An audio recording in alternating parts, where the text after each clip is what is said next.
Welcome to this first discussion in the Comms and AI webinar series. I am Natalie. I'm the founder of Comms Futurist, where we help communications leaders stay ahead of the curve as our profession shifts. Specifically, we focus on two buckets of work. One is around helping comms leaders position themselves and build their personal brands. There's an ongoing joke amongst comms professionals that we can message and position almost anything, but when it comes to ourselves, that's more of a struggle. And then the other bucket is helping comms leaders benefit from AI responsibly. And so there has been so much interest in today's webinar about ethics of comms and AI, and it's really reminded me just how thoughtful and intentional this comms community is. We want to get this right, and AI, I have noticed day in and day out, is top of mind for comms leaders I talk to. We are thinking about and concerned about trust, transparency, mitigating bias, data privacy, etc. And as we get started, I want to acknowledge that this topic is a messy one, right? And this situation is evolving. While there are a number of organizations that are putting out fantastic resources, there is not one agreed upon roadmap for how we should be thinking about AI and comms and the ethics of that. And so, because this topic is so robust, we've structured this particular discussion in a way where we will set the scene, we'll discuss challenges that AI presents for communications leaders, and then we'll talk about how we can really not only be a part of the conversations around AI in our organizations, but also help lead them. So I'm really excited to have our panelists with us today. We have a few great women with us, and they're coming at this topic from a lot of different angles. So with that, I will pass it over to Rebecca to introduce herself. Thank you so much, Natalie. I'm thrilled to be here. Hello to everybody who's attending from Canada. It is snowing right now, so if you're thinking about moving to Canada, I would encourage you to consider it again. Anyway, it's Rebecca Bultsma. I have worked in comms and PR for about 15 years. And as soon as ChatGPT kind of hit the scene, I was immediately fascinated because I recognized right away it was a technology that we completely control with effective communication. And from that moment, I was hooked. And it didn't take me long to recognize there was a lot of really significant challenges connected to AI. And I decided to dive deeper. And I'm currently researching specifically artificial intelligence ethics at the University of Edinburgh, and also still speaking to a lot of communicators and public relations groups, doing training and workshops, just to help everybody, as many people as possible, understand sort of the opportunities and the risks. Courtney, could you introduce yourself? Yeah, absolutely. Well, hello from London, UK, to everyone here. So really glad to be joining you guys today on the panel and talking about all things AI and communication. So great to be here. I'm the founder of Your Story PR. Your Story PR is a boutique tech PR agency. We operate globally, though we're headquartered in London, but we have colleagues and clients across the sort of remainder of the geos: US, UK, Europe, Middle East, Africa, and Australia, and Asia Pacific. And really glad to be able to talk about, the usage, the practical usage and day-to-day, I guess, ethical questions around AI and how we work with clients and how we discuss the uses of AI with clients and also internally. So lots to unpack here. I think it's great to be on this call, in this panel, I should say, to discuss that and really hear from, everyone about how they are or are not using AI in their day-to-day workflows. So that's something I'm clearly keen to discuss from our end, but also hear about from your end. So yeah, lovely to virtually meet everyone. Thanks, Courtney. And Brenna, last but not least. Hi, everyone. I'm Brenna McCarthy. Hi from New York. I, like Rebecca, have been in the comm space for around 15 years, give or take. I started in agencies, and I've been working on AI communications specifically since 2015, when I begged to join the IBM Watson account team. This is back when we were still calling AI cognitive computing and trying to explain to people that Watson wasn't just the supercomputer that won Jeopardy. So over the years, I went from talking about stories about AI's potential to leading content strategy for key parts of IBM's AI portfolio.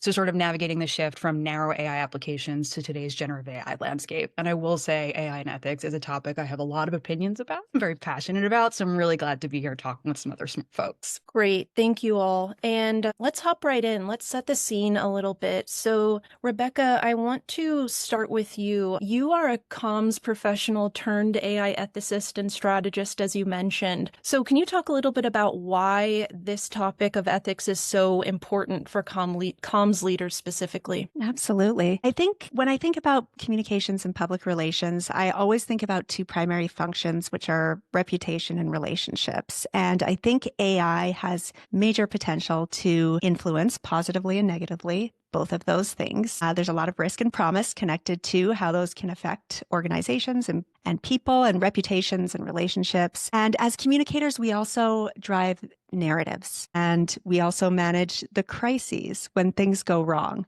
And there's a lot that can go wrong with AI ethics. We're also really, really good at navigating complexity. And as you mentioned, not only is AI ethics complex and messy, but ethics in general, like we as a society, as a human race, right? There's a lot that we can't even agree on what is ethical, what is not ethical. So it's messy, but as communicators, we're very well positioned because that's what we do on a regular basis is untangle and try and deal with some of these complexities. And so we're really good at asking the right questions. Part of what drew me to doing what I'm doing is that my skills as a communicator had helped me to be able to take really complex things and make them easy to understand. So in an organization, as a communicator in your organization or wherever you're positioned, you have a great opportunity to be very, very valuable to your team because you'll be able to make that complexity understandable for other people, including your publics, including your C-suite, whatever that looks like. And as I mentioned before, we are already light years ahead at dealing with this because we're naturally good communicators. We're good with language, and this technology is completely driven, the forward-facing consumer part of it anyway, by effective use of language. And we already have those skills. We already have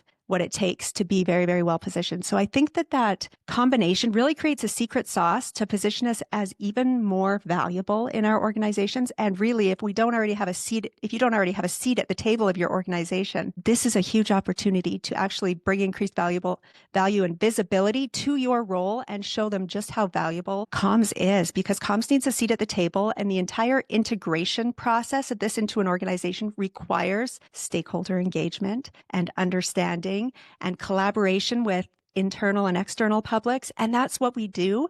And so this is a great opportunity for strategic positioning of ourselves, which Natalie, you mentioned, we're not always really great at, but I think this is a great opportunity. And I want to see as many communicators as possible win and see their full potential within organizations and be truly, truly valued as they deserve to be. Oh, I love that connection you made about comms leaders stepping up to the plate and really seeing this as an opportunity for leadership. That's great. Courtney, I want to tap into your experience as the founder of a PR firm. Could you of course work with tech founders, and I'm curious kind of how you help clients think about how to message themselves when transparency and trust are so important. I guess I was on mute, but yeah, I think in the age of AI, I think this is such an important question because I think so many companies kind of default to the perspective of, well, you can just use ChatGPT or you can use Claude, and it's kind of possible to do that. I guess the for building credibility, and you can't do that by and I think what we've done and what we continue to do with clients is look at messaging really inherently, look at how do we use AI in ways that supports that overall desire to cut through the noise, to appear on search, to just be top of mind. But that has to be human in the loop type of approach to building that credibility and building that reputation. I think there's a time and place where AI and AI platforms and generative AI, becomes useful and becomes a sort of driver of efficiency and productivity, but it doesn't replace that human connection that we all have to have, because at the end of the day, public relations is built on relationships. We can't really forget that. I think that's really, really quite critical. Yeah, that's great. Thank you. And now I want to talk about some of the challenges we see as comms leaders around AI in our profession, right? So I am a big fan of Dr. Joy Buolamwini's work. She is an AI ethicist and computer scientist. If you're not familiar with her, I really encourage you to look up her work. So back in 2018, she released some research evaluating 3 commercial facial recognition systems. And one of these was IBM's Watson visual recognition. And she found in all of these systems quite significant racial and gender biases that were built into the systems because of bias training data, right? And she actually, IBM responded within 24 hours of this research research being released with a really extensive statement. And Dr. Joy Blumwini went on to commend IBM for its rapid response to her research and because they eventually decided to sunset and stop providing the purpose facial recognition and analysis technology. So, Brenna, you were at IBM when Dr. Joy's research came out. Can you share what that moment taught you about the stakes of addressing bias in AI systems? Absolutely. So I will caveat, I was not the person that worked on this, but I was on the team at the time, and this did impact our comms strategy, obviously, moving forward. So when Dr. Blumwini's research exposed bias in AI models, it wasn't just a wake-up call for IBM or the other organizations who were developing or considering adopting AI. It was a reckoning for all of us who had a hand in shaping AI's public narrative. At the time, back in 2018, IBM and its competitors were just starting to build their responsible AI narratives. But like Rebecca, Natalie, and Courtney all said, ethics is messy. Many use cases were still theoretical because we were still in the early days of understanding AI's real-world implications. And honestly, the ethics weren't fully realized. So we suddenly went from discussing AI ethics and what our position might be to confronting a hard truth. Bias wasn't just theoretical, it is baked into the models we are already promoting. And that was a moment that made me stop and pause. I was I was a couple years into my PR career. Perhaps I was a young, naive Pollyanna, but it made clear to me as an AI communicator that you can't just follow the promise of the emerging technology. You have to question it, even when your clients or stakeholders do not appreciate the questioning. Our job as communicators, especially when it comes to AI, is not just to explain AI's potential, but we need to make sure that the narrative reflects reality, not just optimism about what we hope AI's potential is. And if we don't ask those tough questions and demand accountability, we as communicators then become complicit in the harms that AI can cause. And I mean, I saw this firsthand, obviously, as you said, IBM decided to sunset the facial recognition feature, and it was the right move. But even for a company that was already deeply invested in ethical AI, there were blind spots, and that's alarming. And the stakes are even higher now. AI isn't just theoretical, it's embedded in hiring, banking, policing, and these are systems that we can't afford to get wrong. These impact people's lives in ways that are critical. And we can't, in good conscience, be promoting AI that perpetuates harm, especially against historically underserved communities. So if we as communicators aren't holding these companies accountable, external forces will, and by then we all know the harm is already done. Holding these companies accountable requires a truly deep technical understanding of how AI works, not just good PR.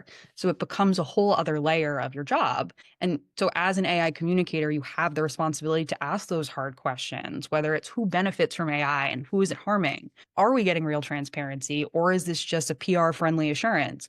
What safeguards are ensuring that this tool is making fair decisions? What happens, most importantly, when AI fails, and who is accountable?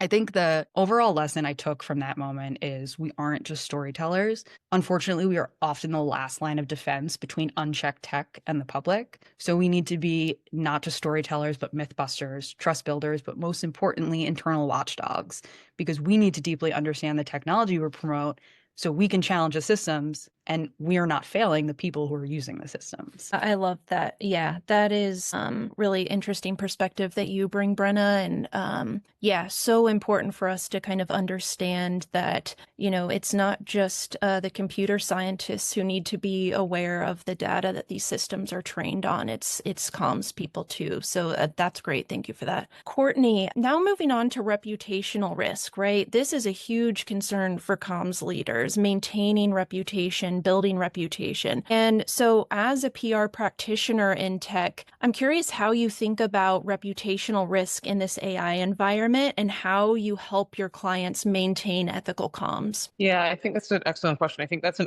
evolving area. I think we're just at the sort of start of this discussion because there's the dichotomy between the fact that everyone uses AI, but kind of does it with kind of a dirty little secret. People don't want to talk about it necessarily openly, but we have to be open with clients. We have to be open to say, look, if we can tell you're using AI to draft this content. For example, there have been instances such as that. And I think it's important to have a policy. So whether that's our own internal policy, as well as clients having their internal policy around how do you use AI safely and correctly.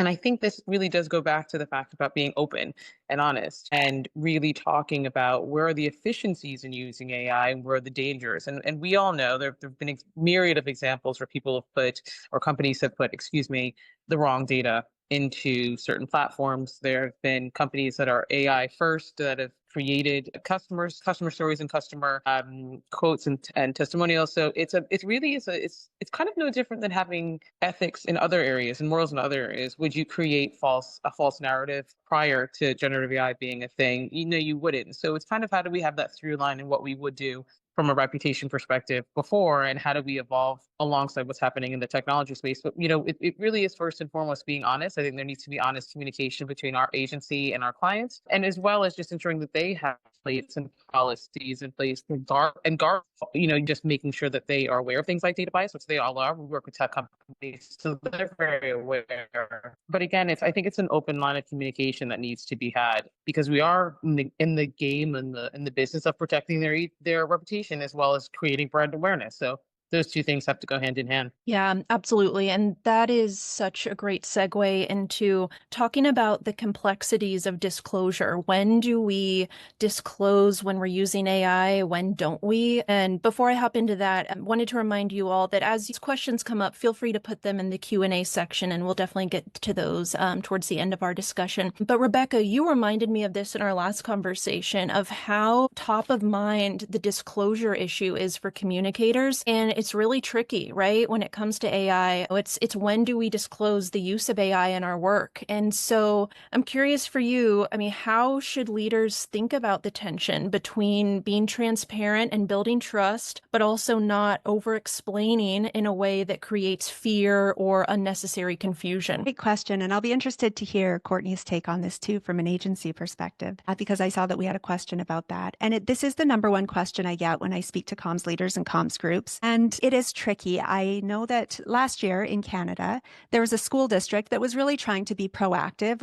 Their comms team was trying to be really proactive with disclosure. And they posted a post about how they were working on Indigenous relations and were offering a new curriculum to help support reconciliation in their community. And at the end of the social media post, there was a little note that said, this post was written by a human but made better with AI, or written by AI but made better with a human. And the community was really upset by that. The message that they received was that it was such an important, complex topic that they were saying had value, but their messages said otherwise. And someone I really respect is Dr. Timothy Coombs. He specializes in crisis communication, and he's doing a lot of research right now around moral outrage in people and in publics. And the number one driver that I've seen of public outrage is like a lack of authenticity and a lack of transparency. And so it's not hard to make a connection between people feeling like a community or a company is not being truthful about what they're writing, because in reality, when you sit down, I think it was MIT or Stanford that did a study where they showed people human generated content and AI generated content. And people liked the AI generated content better in a lot of cases. But as soon as they found out it was AI generated, they didn't like it anymore. And so if people feel tricked or that it's not a real human talking to them or communicating with them, it leads to that moral outrage, which then leads to crises, and it leads to reputational damage, and it leads to relationship damage. So it's complex. The New York Times is actually kind of an interesting thing to take a look at, just because they last month in February they just fully embraced AI. They started using it for a lot of things, and they came out with really, really clear ways that they were going to use it and not use it. And so I think that internally, that needs to be a really important conversation. And then having external facing, Buffer has some good external facing things that they tell the public that they use AI for and don't use it for. For example, nothing will ever go out to the public if it was generated with AI without, 4 human eyes looking at it. That 4-eye rule is usually important. So there has to be a certain level of transparency, but you also have to be strategic and keep in mind that reputation and relationships as you do it. I say disclose internally. Externally, be cautious, but don't use AI in a way that it's necessarily required, if that makes sense. Don't have AI write something for you and then copy and paste it directly. Instead, use it for things like brainstorming and use it for things as a thought partner, because then I don't know that you necessarily have to put a disclaimer on everything you write. I wouldn't if I was talking to Courtney and Natalie on my team to brainstorm ideas. So just be strategic in how you use it and strategic in how you disclose. There's not one right answer. Yeah, that's great. And Courtney, do you have a perspective on this as an agency founder? I mean, kind of how you disclose with clients around when you use it? Yeah, this is a great point. I think that you've hit the nail on the head there. I think disclosure for the sake of disclosure perhaps depends on the situation. I think there is always a situation by situation analysis you have to do. But I think if we think of an analogous sort of scenario, it's most CEOs, most executives don't do their own comms. Are they disclosing that they have a ghostwriter or a head of editorial or a content writer on their team? They're not, but it's their voice. So I think when I talk to clients, when I talk to colleagues, the use of generative AI platforms is as a sparring partner. It's using it as a person who refines my thoughts, right? I perhaps want to sound more polished in a time when I'm frazzled and I actually don't have the time to sit there and think about how to say leverage in another way. All I got is use, right? Like, so I think it's really about using generative AI platforms as a sparring partner, a thought partner, and refining my thoughts and my perspectives. And I don't think you necessarily have to always disclose that, but I think there is a case by case scenario analysis where you have to go, who's the audience here? Who am I talking to? Is there a sensitivity around said topic? Is it a thought leadership piece around the rise of, I don't know, cybersecurity and AI? I think it really does depend on the scenario in which you're discussing that. That said, I think we do disclose to clients when and how we use generative AI platforms, again, and position it as we use it to augment what we're doing, refine, increase our productivity, increase our efficiency. But again, it kind of goes back to the human in the loop conversation and making sure humans are at the center of using these platforms to make themselves better, for want of a better phrase, in this sort of professional scenario. But again, this is an evolving conversation. I don't think there's one right answer for that particular case. And I know, Courtney, in our last conversation, you talked a little bit about how journalists are using it. And of course, you have a relationship with journalists as a PR practitioner. I think that's another interesting thing that I'm sure your clients are thinking about as well, right? Great. Yeah, absolutely. That's a very good point. We have, they thought a journalist had written a piece of coverage and using AI. And, there's no way to say yes or no 100%, but I know most journalists, again, use it in the same fashion. They're not using AI to do their whole job. They're using AI to help with research. In some cases, they're using AI to help with, search just in general. So I think, again, the people I know and the journalists I know who are using it, it's certainly as an augmentation to what they are already doing rather than it being 100% written or any content written by AI, which is the right thing to do. Yeah, totally. That's great. So now I want to go into, okay, how do we operationalize some of this advice, right? How do we build and contribute to resources that help us navigate these kind of uncharted waters, right? And so, Brenna, you helped build IBM's AI comms and reputation playbook. I would love if you could share a little bit about what went into that, what worked, and what others might take away when building their own guidance. Sure. So when I joined IBM's in-house Watson Comms team, we had reached sort of a new phase in the cognitive computing era. The challenge was no longer just explaining AI, but it was validating how it actually worked. Adoption alone no longer meant anything. AI had to deliver real results. And to do that, the Watson communications team, we had to deeply, deeply understand the technology, be in the trenches with the research team, talk to the technical folks, work with the chief architect, and use that knowledge to set clear standards for how we talked about AI externally and ensure we weren't just telling a story, but we had the receipts, timeline proof. That's a shout out for my Housewives fan that we knew we were proving it. So when it came to building the AI comms playbook, we had two core audiences in mind. It was C-suite business leaders who wanted to understand AI's value and impact.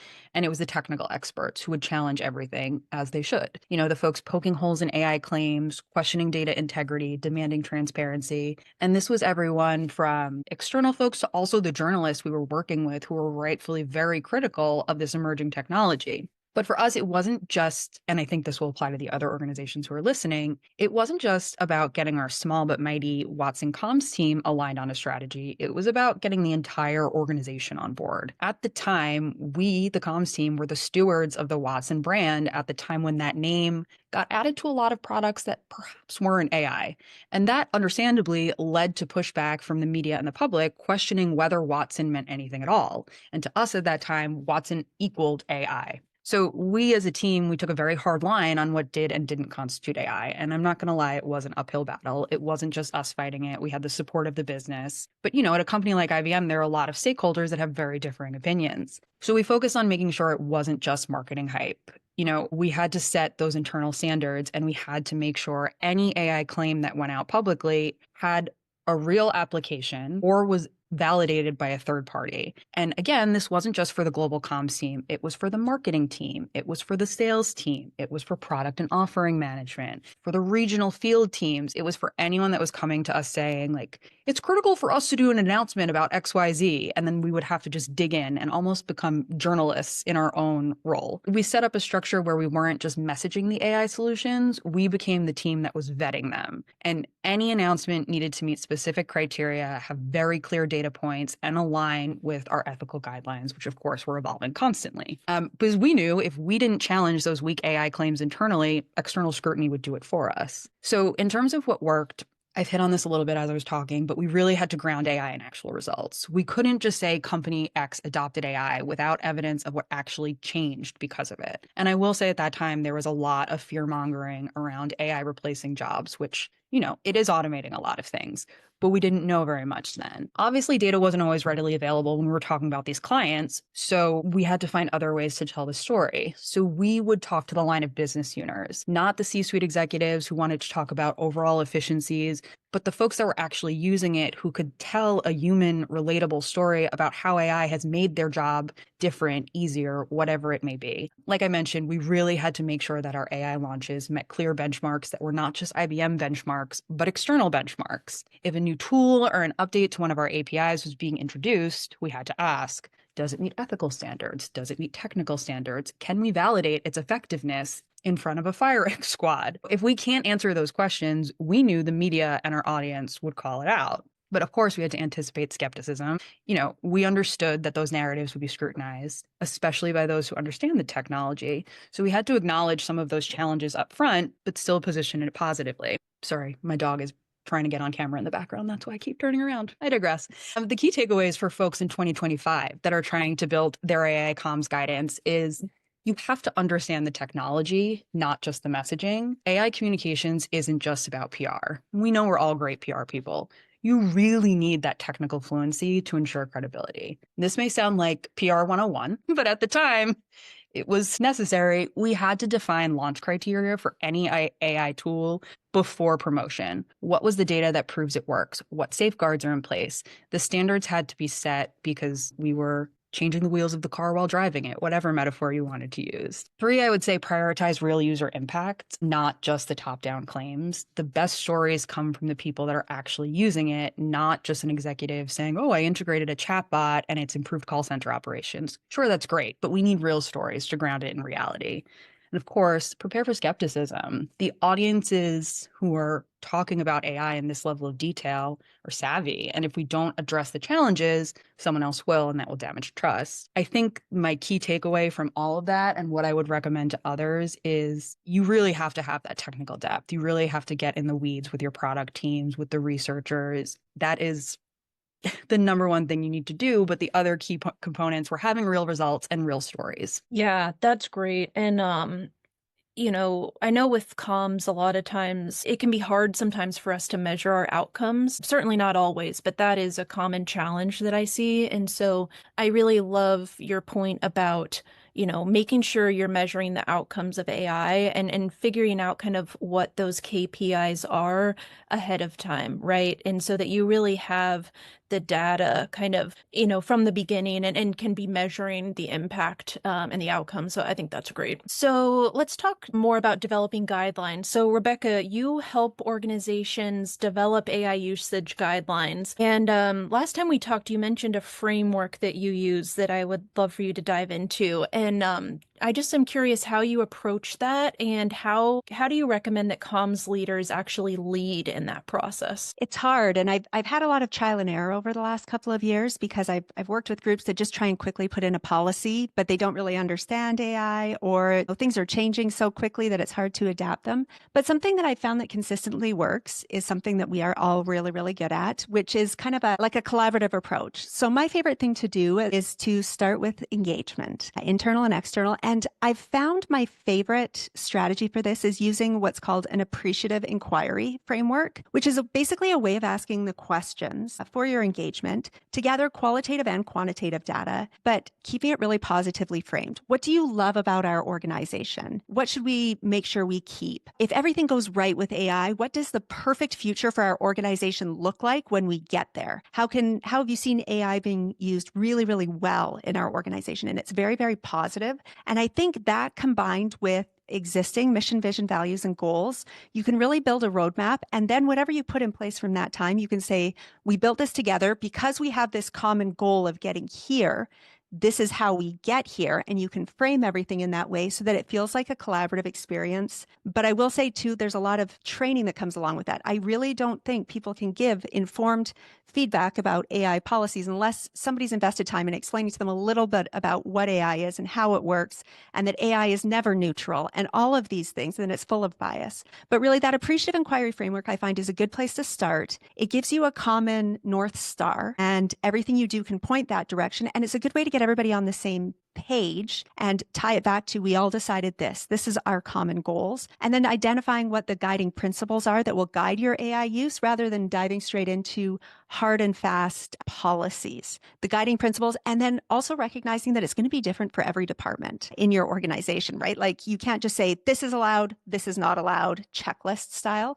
There'll be things that really, really work, and AI systems and programs that really, really work well for one group that might not work for the others, which is why those guiding principles and that kind of vision of the best possible future is so important. So I don't have all the answers. I just know I've tried a lot of different things, and that seems to be something that is working well. Also having internal AI champions or a steering committee internally with people from every position and some of your internal and external stakeholders, and just a good mix of many different perspectives and people to help guide that journey, because you'll never actually arrive, I think it is really, really critical as well. And I think those are all the ingredients for really setting yourself up for success. Yeah, moving into kind of an AI driven, whatever this looks like, is that collaboration and that collaborative building experience, which we're really good at as communicators, right? We're always saying, we need more engagement. We need to ask the public. We need to all work together. And now's our time to shine, I hope. Yeah, thank you for that. I love that. And I think I've, I certainly have fallen into this trap of, oh my gosh, we need usage guidelines yesterday, right? And to your point, Rebecca, there's so much kind of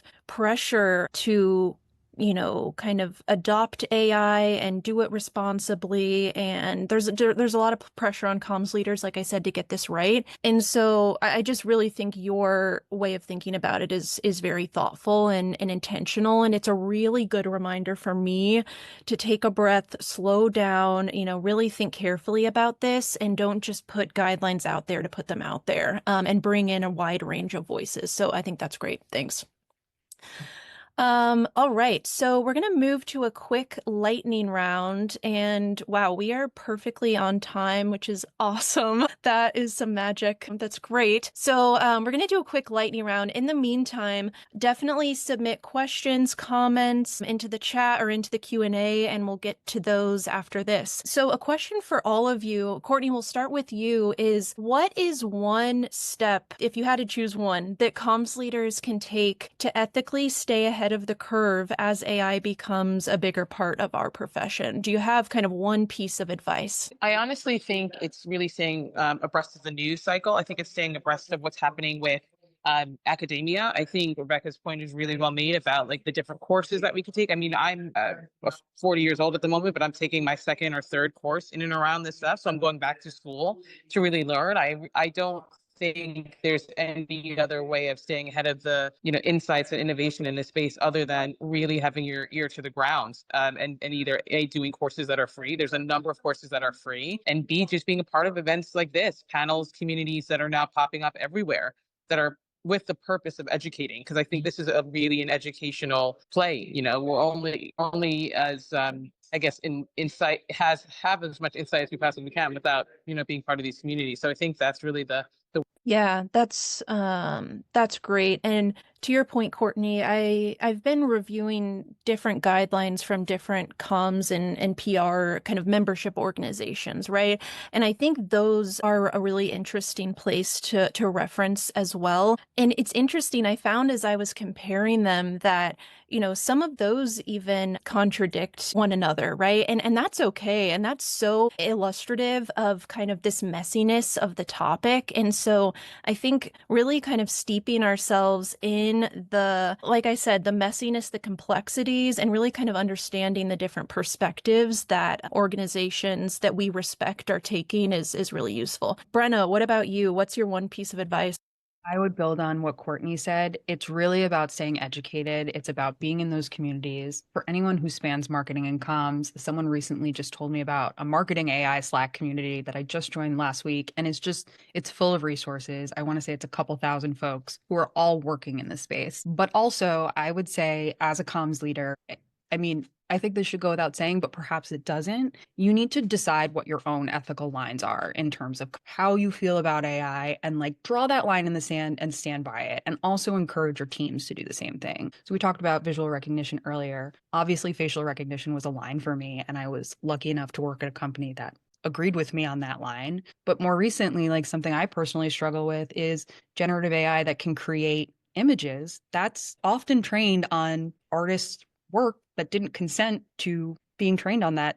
So do you use it? Do you not use it? It's just knowing what those things are and making sure that you have a point of view. And your point of view can change, but just making sure you know what your ethical lines are. Yeah, I love that. AI is so disruptive, right? In positive and negative ways and neutral ways, right? And certainly to comms. And so that is such a good reminder to kind of be reflective and really spend some time thinking about your own values and how you'll apply that to AI, because it really that'll be important going forward, I think. So that's great. Rebecca, what about you? I think I would just echo the thoughts of these brilliant women on this panel. They are saying things that are absolutely accurate. Do have, and keep in mind, I'm not a marketer. I'm embarrassed to even like show you this, but I have been curating on this really, really kind of terrible website that I have the best podcasts. I think there are the best newsletters, the best people to follow on LinkedIn, good books to kind of get you started, AI courses. I will say quietly this week, OpenAI, who makes ChatGPT, launched the AI Academy,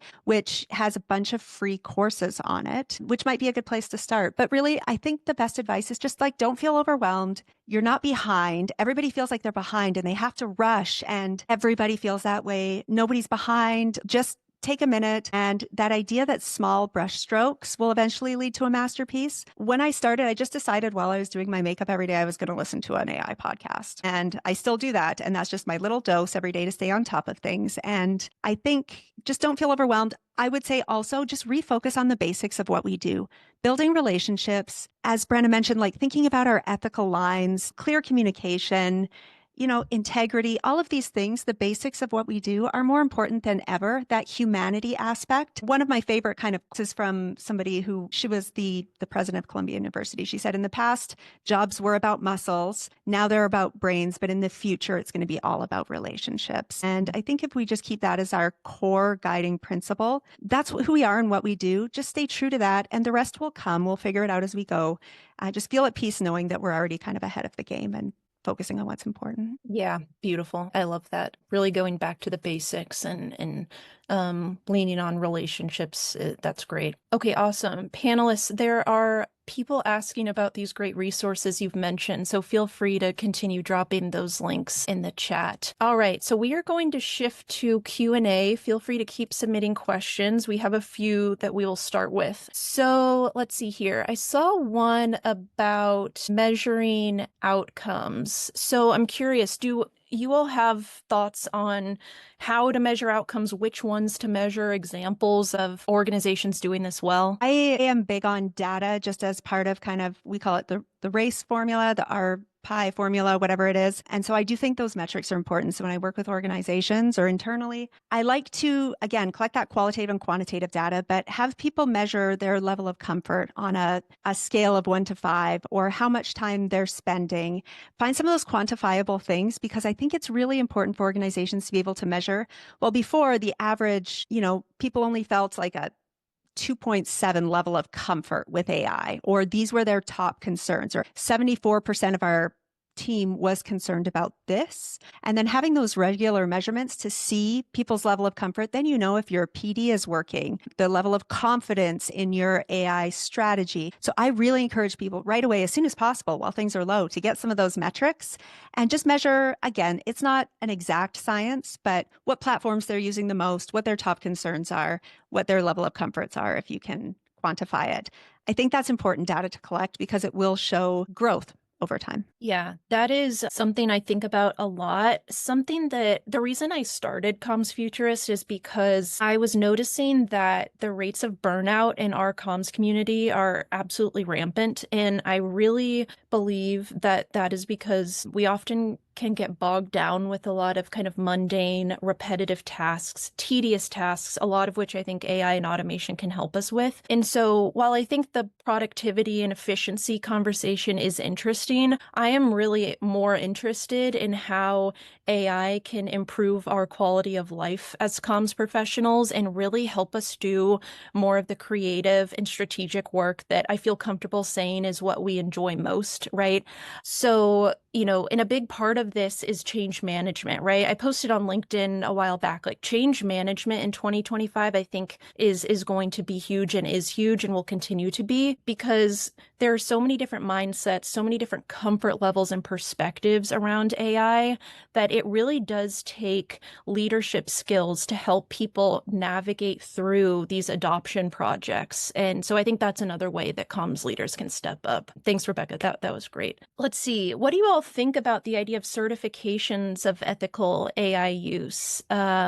So I assume that means like if a company has a certification that they use AI ethically, is that how you all would interpret that? Yeah. Do you all have any thoughts? I mean, I would say take them with a grain of salt. Is the company the one evaluating their ethical certifications? Is it a third party? Same kind of thing as like you want to really be digging and doing your research. Is this an instance in consumer marketing where there's a lot of greenwashing and a label is slapped on something that's not actually green? Not saying this is the case, but I could suspect that it might be the case with some of these ethical AI certifications, especially while I would assume these things are still evolving. Like I've heard of a handful, but the space is still pretty new. Yeah, I would sorry, go on. No. The only thing I was going to say is I completely agree. I think as it evolves, it's hard to kind of keep pace with that. I think there's what you mentioned, Rebecca, I think is really interesting, is having sort of like the community internally, a tactical team that's kind of looking at the different aspects of AI. And I think you'd have to include that with any sort of certifications or any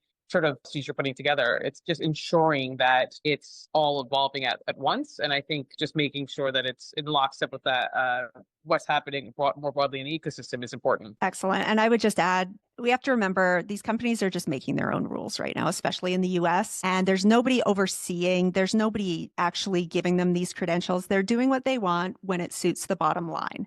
For example, Google forever was like, we promise to never use our technology, our AI technology for war and to create weapons of destruction. And then last month, they just quietly, completely removed that from their code of ethics and have every intention of now doing that. And there's nobody to say they can or they can't. So I would be wary, because keep in mind, we can't even as a society agree on what ethics means and what is ethical. And so I don't know how anyone is then stamping with approval that a company is doing things ethically when we as a society can't even define it. Be wary. Yes. Yeah. To all of that. That's great. Yeah. Okay, this is a bit of a scary one, but it's important. What scares you all the most about AI and our work as comms leaders? I might take that really quickly because I was just having a conversation before this panel with some colleagues or people in the industry. And I think it's the complete disruption of this path as a profession, because a lot of times people are saying you can use generative AI platforms to kind of do the sort of more menial or junior level work, and you're getting rid of your AEs, you're getting your junior AEs. even your SAEs, and you can replace them with generative AI platforms. And it just kind of makes me think, what's the next generation of PR professionals? What are they going to look like? Because at some point in the next 20 years, I hope I'll be retired. And therefore, how is that changed in the sort of what we call it's going to be a pipeline problem? And will this industry as we know it exist? And if it doesn't, can you really call it public relations? Because you no longer have individuals relating to said public. So that was quite literally having that conversation earlier, because that's the concern. It's like we're creating a pipeline problem, and maybe that means this industry no longer exists in the form that we know it today, and maybe that means that hundreds of new jobs, like they say, are going to be created, but you never know. Like, maybe that's an optimistic view of it, but it's that to me seems very, very scary. I want to hop in. I'm so glad that you raised that, Courtney, because something I considered touching on in this panel is about the effect of AI on the comms labor market and workforce. And I felt like it was like that's almost an entirely separate panel, and I hope to do one of those in the near future. But that is a question that a lot of people are grappling with, and I'm still trying to understand myself as far as how this is going to impact our profession. I see a lot of content, on LinkedIn, people talking about like entry-level PR professionals still need to learn how to write a press release and still need to understand the PR 101, right? But there are different perspectives on that and whether that's true. So I'm really glad you brought that up. Thank you. I have another really great question here. So this one I think will resonate. So it's, how do you talk to leaders about AI risks who don't like to hear about risks, right? So these are likely risk-averse leaders who are kind of wanting to just dive right in. And this person, Katie, said, I see this a lot with startup leaders in healthcare, which is fascinating. So anyway, curious on your thoughts. Money. You talk to them about money. You say, here's the things that can go wrong and here's how much it will cost you. And here's all the potential risks. Brenna, go ahead. And the other thing I would say is, especially in healthcare, look to use cases of other companies who failed publicly, especially in healthcare, for overpromising and underdelivering. There are a lot of case studies now of some of the early AI movers and shakers, how that worked out, what happened to their business, especially in healthcare. There's so many other, talk about data privacy, all of the other things that could possibly go wrong. You got to hit them with the worst case scenario. I feel like that's part of our job as communicators, is to come up with the worst possible outcome and be like, look, this is what could happen to us if we're not careful. And attach a dollar to it. I found working with business leaders, they think in terms of money. It seems to be the most effective strategy. Honestly, we can tell them all of the risks until we're blue in the face, but until they see how it impacts their bottom line, they don't take it seriously. The other thing I will say, sorry, Natalie, just to jump in on the point about the startup founders, is that often you're starting to build a brand, and reputationally, if you damage it so early, coming back from that is really, really quite difficult. So if if we're talking to a founder of a Fortune 500 company, yes, there's obviously reputational damage, and that translates into dollars and pounds and pence and all of that. But even from a startup's perspective, it's like most of you will not be able to come back from that. You damage one critical relationship with your main customer. Where do you go from there? So that was just Yeah. Great. Absolutely. I think that's great advice. And last question, sort of on the other end of the spectrum, is how do you convince clients that using AI when working with them will not cause the end of their businesses? I think we've just touched on that a bit, but curious kind of what your answer to that direct question would be. This is where I would say that investing in like AI professional development or AI education, sitting down and actually explain to someone what AI is, how it works, and what the landscape looks like, and show them where the value in the human type stuff is and how that's irreplaceable, and what the market is saying about what people are wanting and needing and what can and can't be replicated and replaced with AI, and focusing on those things, just helping people understand where it is meaningful and helpful and where it's not, and helping steer people to the places where it will be most meaningful for them to invest their time as a business person, right? Like if you can focus more on strategy now instead of the everyday, like day-to-day things, then strategically you'll do better and your business will be more successful. It's just kind of recalibrating the focus. But it starts again with that baseline level of understanding and sharing that with the people who need to make decisions. The only thing I would quickly add to that is just the understanding around the reputation and being sort of aligning those two things and like really having that top of mind, because I think that again ties everything together. Yeah, that's great. You all are brilliant. This has been fantastic, and I really appreciate you taking the time to share your expertise with the community. I want to close out by just thanking you all for your engagement in this topic, to the panelists, the audience. This is really important, and I'm so glad that you all are so engaged. I wanted to mention a free resource that I created last week, and it's basically a small prompt library for communications leaders around using AI, generative AI, for strategic comms instead of content creation. And I'll tell you, I sat on it for about 6 months. It was kind of collecting digital dust in my Notion, and I was kind of not so sure about sharing it because I just had seen a lot of prompt libraries that I wasn't that impressed with. But I shared it and I've gotten really good feedback. And so I'm going to put it in the chat. This is a link to the post so you can kind of understand how I'm thinking about it. But later this week, I'm going to release a much more robust toolkit. In generative AI, I use that to help me create this. And I wouldn't have been able to create this toolkit I'm talking about without it. And so it's an interesting use case in that way too. Really grateful for the panelists. Thank you, Courtney, Rebecca, and Brenna. And thank you, everyone.